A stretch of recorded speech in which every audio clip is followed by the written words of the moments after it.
आगे बढ़ते हैं। इटली के 2 नौसैनिकों का मामला आज राज्यसभा में उठा, माफ कीजिएगा लोकसभा में उठा। इस मामले पर सरकार ने स्पष्ट किया कि मुकदमा अभी सुप्रीम कोर्ट में चल रहा है, जिसका अंतिम फैसला आना अभी बाकी है।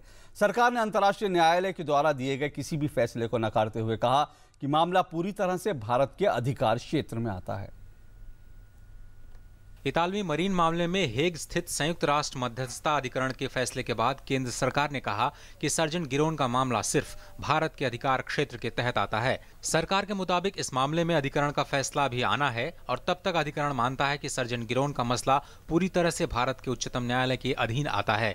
इस फैसले के बारे में विदेश मंत्री सुषमा स्वराज की ओर से बयान देते हुए वित्त मंत्री अरुण जेटली ने कहा कि इस मामले में सरकार का रुख पूरी तरह से स्पष्ट है।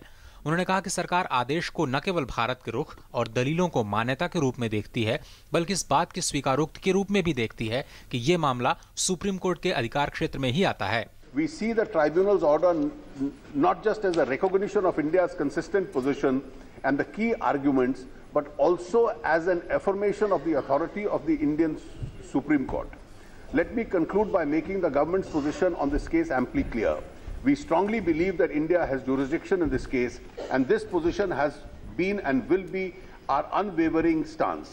As a nation that respects international law, we will pursue our case vigorously before the arbitral tribunal. The government will fight for the rights of the victims of this incident and are confident in obtaining justice for them and their families.